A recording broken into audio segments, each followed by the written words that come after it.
இப்போ மத்திய உள்துறை அமைச்சகத்துலேருந்து இப்போ ஒரு நியூஸ் வெளியாச்சு, எல்லாம் பார்த்துருப்பீங்க. ஆல்ரெடி அதை வீடியோ போட்டிருப்பேன். இப்போ வந்து 50% கோட்டா அக்னிவேருக்கு. இது நல்லதா கெட்டதா? இது வந்து யாருக்கு லாபம், யாருக்கு நஷ்டம்?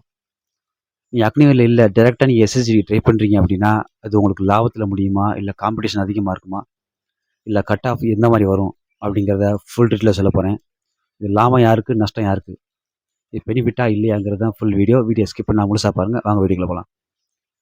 ஃபர்ஸ்ட் ஆஃப் ஆல் என்ன பார்த்தீங்க அப்படின்னா, ஆர்மி அக்னிவீரை பொறுத்தளவில் வந்து 4 வருஷம் சர்வீஸ் முடிஞ்சதுக்கப்புறம் 10லேருந்து 20% தான் ஃபஸ்ட்டு வந்து சொல்லப்பட்டுச்சு. 10% கொடுத்தாங்க. ஸ்டேட் கவர்மெண்ட்லேயும் சரி, எஸ்எஸ்ஜிடி, மற்ற எல்லா ரயில்வேலேருந்து எல்லா டிபார்ட்மெண்ட்லையுமே. இப்போ திடீர்னு ஒரு அறிவு வெளியாச்சு, 50% கோட்டா கொடுக்குறோம் அப்படின்னு. இது வந்து லாபமா நஷ்டமா, இதில் வந்து என்னென்ன ட்ராபேக் இருக்குது, யாருக்கு? நீங்கள் சிவில்லேருந்து போகிறீங்க தெரியுமா, எஸ்எஸ்ஜிடிக்கு டேரெக்டாக ட்ரை பண்ணுறீங்கல்ல, அவங்களுக்கு இதில் வந்து என்னென்ன ப்ராப்ளம்ஸ் வரும் அப்படிங்கிறது பேசிக்காகவே எல்லாத்துக்கும் புரிஞ்சிருக்கும். ஃபர்ஸ்ட் ஆஃப் ஆல்ஸ் ஒரு 50,000 வேகன்சி வச்சுக்கோமே. 50,000 வேகன்சி எடுத்துட்டாங்க அப்படின்னா அதில் வந்து 50% அக்னிவேருக்கு போயிடும். அக்னிவேர் எத்தனை பேர் அட்டன் பண்ணுறாங்களோ அதுக்கு தகுந்த மாதிரி வேகன்சி பிடிச்சி கொடுத்துருவாங்க. ஏன்னா அவங்களுக்கு ஃபிசிக்கல் கிடையாது, எக்ஸாம் கிடையாது, ஹைட் வெயிட் கிடையாது, எதுவுமே கிடையாது. மெடிக்கல் மட்டும்தான். மெடிக்கல் பாஸ்னா பாஸ். அதனால் அவங்களுக்கு 99% வேலை கிடைக்கிறது உறுதியாகி போச்சு. மிச்சம் இருக்கிறது யார்? நம்ம சிவில்லேருந்து வர்ற பசங்க. அதில் வந்து எத்தனை 15லேருந்து 20% கோட்டா யாருக்கு போகும்? பெண்களுக்கு போகும். இந்த 50,000 வேகன்சியில் 50%, அதாவது எத்தனை பேர் ஆன்லைனில் அப்ளை பண்ணுறாங்களோ எஸ்எஸ்ஜிடிக்கு, அதுக்கு 99% எல்லாரையும் பாஸ் பண்ண வச்சுருவாங்க அக்னிவீரை. இப்போ மிச்சம் உள்ள 50% வச்சுக்கோங்க. மிச்சம் உள்ளதில் வந்து ஃபீமேல் கோட்டா. ஃபீமேலுக்கு வந்து 15லேருந்து 20% கோட்டா ஃபீமேலுக்கு போயிடும். அந்த ஃபீமேல் கோட்டா முடிஞ்ச உடனே மிச்சம் எவ்வளோ இருக்குது? ஒரு மிச்சர் கோட்டா 20%, 20% மிச்சர் கோட்டா இருக்கும். இப்போ இந்த மிச்சம் இருக்க 20% கோட்டாவில் எத்தனை பசங்க அட்டன் பண்ணுவாங்க, எவ்வளோ ஹெவியான காம்படிஷன் நடக்கும், எப்படி நம்ம ஸ்ட்ராட்டஜி யூஸ் பண்ணி பாஸ் பண்ண முடியும் அப்படிங்கும்போது இது பெரிய டாஸ்க்கு. எப்போதும் இருக்கிறத விட இது அதிகமான டாஸ்க்கு. ஏன்னா எப்போதுமே காம்படிஷன் அதிகம். ஒரு 50,000, 20,000 வேகன்சி, கிட்டத்தட்ட 6 லட்சம் 10 லட்சம் பேர் வேகன்சி அப்ளிகேஷன் போடுறாங்க. அப்படி இருக்கையில் இது அதை விட பெரிய டாஸ்க்கு. அக்னிவேரில் 50% கொடுத்தது. இப்போ பாதி வேகன்சி அடிபட்டு போச்சா.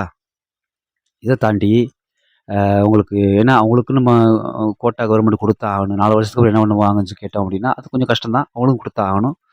அது குறைசல் இருக்குல்ல. ஆனால் நீங்கள் இன்னமும் இப்போ படித்ததை விட 2026, 2027 எக்ஸாமுக்கு இன்னும் நீங்கள் ஹெவியாக படிக்கணும். கட் ஆஃப் மார்க்கு நீங்கள் எதிர்பார்க்காத அளவுக்கு இன்க்ரீஸ் ஆக போகுது. ஏன்னா இந்த மார்க்கு கோட்டாலாம் போனதுக்கப்புறம் பசங்க வந்து 20லேருந்து 25% மிச்ச கோட்டா இருக்குது சிவில் லைன்ஸ் பசங்களுக்கு.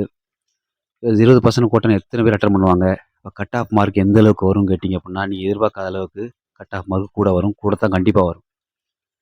நார்மலாகவே மினிமம் 70, 80, 90 அந்த மாதிரி மார்க் எடுத்தாவே மினிமம் ஓரளவுக்கு பேலன்ஸ் பண்ணி வந்துடலாம். இப்போ எத்தனை மார்க் எடுத்தால் பாஸ்ன்னு சொல்ல முடியாத நிலைமையில் இருக்குது.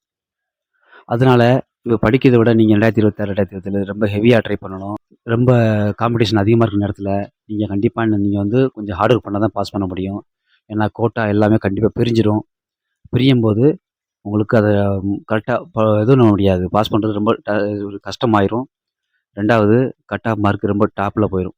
கட் ஆஃப் மார்க் கீழே இறங்குறதுக்கு வாய்ப்பே இல்லை. அதனால் இப்போ அதுக்கு என்ன ப்ரொசீஜர், இது வந்து கொஞ்சம் டேலி பண்ணுற அளவுக்கு ஏதாவது பண்ணலாமான்னு கேட்கும்போது, ஏதாவது வேறு ஆப்ஷன்ஸ் இருக்கான்னு கேட்டிங்க அப்படின்னா ஆர்மியில் இன்னொரு ஆப்ஷன்ஸ் இருக்குது. அக்னிவீரில் வந்து 30% தான், 20லேருந்து 30% தான் அக்னிவீர் பசங்களை கன்ஃபார்ம் பண்ணுறதா பேச்சு. இப்போ கவர்மெண்ட் என்ன பண்ணுறாங்க அப்படின்னா மினிமம் 50லேருந்து 70% வரை கன்ஃபார்ம் பண்ண போகிறோம் அப்படிங்கிற நியூஸு வெளியாகுது. அப்படிங்கும்போது இந்த காம்படிஷன் கொஞ்சம் குறையிறதுக்கான வாய்ப்புகள் இருக்குது எஸ்எஸ்ஜிடியில். அப்போ இந்த எஸ்எஸ்ஜிடியில் வந்து அந்த காம்படிஷன் குறைஞ்சிச்சு அப்படின்னா கட் ஆஃப் மார்க்கு கொஞ்சம் வந்து லோவாகும், கொஞ்சம் குறையும். அதனால் இந்த ப்ராசஸை பொறுத்தளவில் ஆர்மியில் 50%லேருந்து 70% கன்ஃபார்ம் ஆயிடுச்சு அப்படின்னா ஒரு பெரிய ப்ளஸ் பாயிண்ட்டு. அக்னிவீர் பசங்களுக்கும் ஒரு ப்ளஸ் பாயிண்ட்டு, எஸ்எஸ்ஜிடியிலேருந்து ட்ரை பண்ணுறீங்களே அவங்களுக்கு பெரிய ப்ளஸ் பாயிண்ட்டு. இதை தவிர்த்து நீங்கள் எப்போதும் படிக்கிறத விட இனிமேல் நீங்கள் அதை விட கொஞ்சம் ரொம்ப கஷ்டமாக ஹார்ட் ஒர்க் பண்ணி தான் பாஸ் பண்ண முடியும். ஏன்னா சூழ்நிலைகள் அந்த மாதிரி இருக்குது. எல்லாத்துக்குமே பயங்கரமான காம்படிஷன். எங்கே போனாலும் காம்படிஷன். 1000 வேகன்சி போட்டாலும் காம்படிஷன், ஒரு வேகன்சி போட்டாலும் காம்படிஷன். அந்த சூழ்நிலை தான் இப்போ இங்கே இருக்குது. அதனால எப்பவும் படிக்கிறத விட ஃபஸ்ட்டே முன்னாடியே பிளான் பண்ணி ஸ்ட்ராட்டஜி யூஸ் பண்ணி என்ன படிக்கணும், என்னென்ன சப்ஜெக்ட் கேட்பாங்கிறத முன்னாடியே செலக்ட் பண்ணி படிங்க. அதான் பெஸ்ட்டு. இதில் ப்ராஃபிட்னு சொல்ல போனோம் அப்படின்னா அக்னிவேருக்கு சூப்பரான ப்ராஃபிட். அக்னிவேரில் ஜாயின் பண்ண பசங்களுக்கு, ஜாயின் பண்ண போகிற பசங்களுக்கு, ட்ரைனிங் பண்ணுற பசங்களுக்கு சூப்பரான ப்ராஃபிட்டு. அதாவது ப்ராஃபிட்டே இல்லை, நமக்கு நஷ்டம்தான் அப்படின்னா, நீங்கள் டைரெக்டாக இருந்து போகிறீங்கள, அவங்களுக்கு நஷ்டங்கிறத விட காம்படிஷன் அதிகம். அப்படிங்கும்போது இதை நீங்கள் மைண்டில் வச்சுக்கோங்க. உங்களுக்கு 50% 70% அக்னிவேர் கன்ஃபார்ம் பண்ணிட்டாங்கன்னா கொஞ்சம் காம்படிஷன் குறையும். அவங்க வெளில வர்றது கொஞ்சம் கம்மியாகும். 4 வருஷம் முடிச்சுட்டு வெளியே வர்றாங்கல்ல, அது கொஞ்சம் கம்மியாகும். அதனால் இதை மைண்டில் வச்சுக்கோங்க. ஆர்மி, போலீஸ், எஸ்எஸ்ஜிடி, ரயில்வே இதை பற்றி அப்டேட் உடனுக்குடன் தெரிஞ்சுக்கிறதுக்கு நம்ம சேனலை சப்ஸ்கிரைப் பண்ணி வச்சுக்கோங்க. வீடியோவை ஷேர் பண்ணி சொல்லுங்கள் ஃப்ரெண்ட்ஸுக்கு. அடுத்த ஒரு சூப்பரான வீடியோ சந்திப்போம். நன்றி, வணக்கம்.